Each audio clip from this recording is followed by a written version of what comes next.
Just another quick video. I am the Caveman, and this is Caveman Classics. And what I'm working on today is I'm attaching the snowblower to my Craftsman GT6000.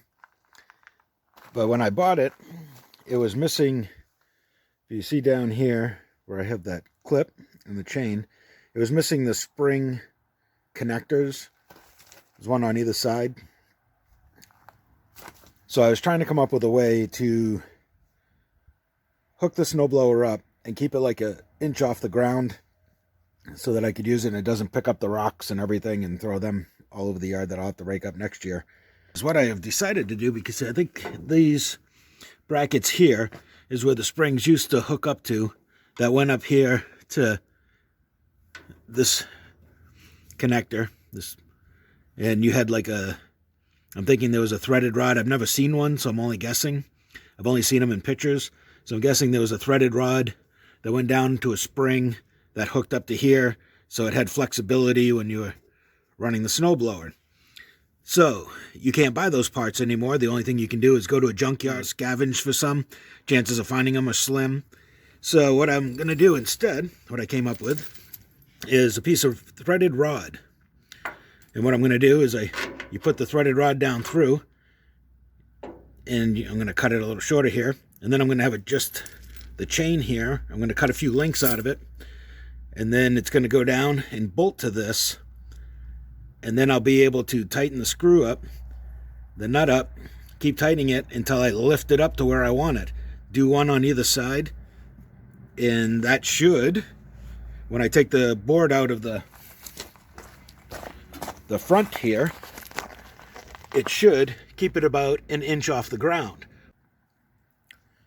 So the first thing I did is I cut a couple of pieces of wood so that I can hold the threaded rod without damaging the threads. I also taped off where I need to cut. I'm going to cut right above here right now to get the threaded rod the size that I need it.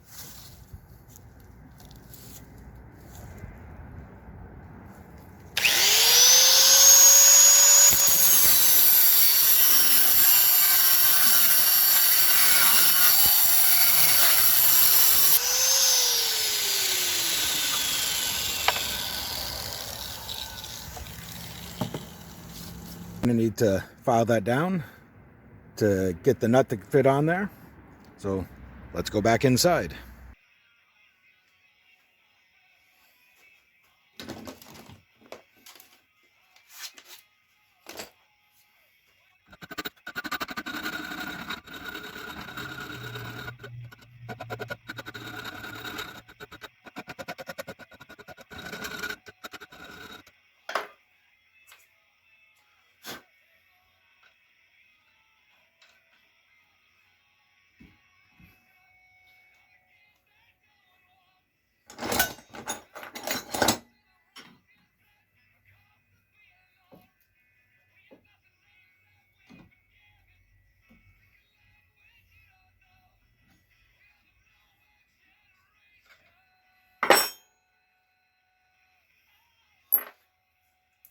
Take the tape off.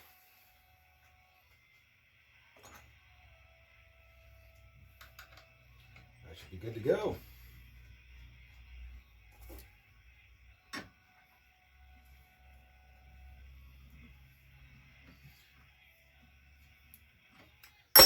Excellent.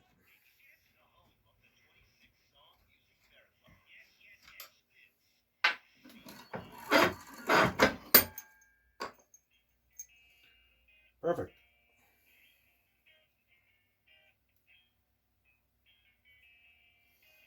All right. Now I got to make one more. All right. I didn't make the other screw yet because I think that I'm going to be able to get away with just using the clip on this side. Chain runs underneath over to this side, and then I'll just tighten it up and it'll lift the snowblower up to the height that I need it, and that should be good. First thing I got to do though is cut that link off right there, so I know that that's the length that I need. So yeah, that's what I'm doing next. I'm going to go cut the chain because that length looks good. So I'm going to go with it. So I cut the chain, put it in, bolted it up, double nutted it with a lock washer in between so that the vibration doesn't loosen it. The top one there, I just touched it with a weld so it's not going anywhere. It's about 1.5 inches off the ground, which is perfect because I only use this one if there's a really big snowstorm. I have a smaller walk behind snowblower, and depending on that, and then I got a shovel. So that's all good. It's free floating. That's ready to go. Now my next thing is that there was no shoot turn handle here, and I salvaged some scrap metal, and there was this handle here, which is just about the right length. I mean, it's almost perfect. So I am going to have to do a little modification because it's a little bigger than where the old one was. So I'll have to do something there. We'll figure that out. And then coming off that metal post right there, which I'm assuming was for a cab that the piping slid over it, but I'm going to make a little handle so this will set in it. And yeah, that's just about perfect. And then got to go put on some new front tires. These old tires here are pretty weather cracked, worn down, and when you're in the snow and you turn, it just keeps going straight because I got those big, huge wheeler tires in the back there. So I'm going to go and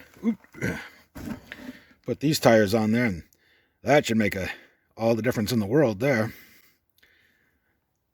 These tires are actually made for a snowblower, but they're the same ply, same size, and same weight capacity as these turf tires, so they're going to fit on there perfect. So that's the last two things I need to do to be ready for some snow to fly. So that's what I'm doing next.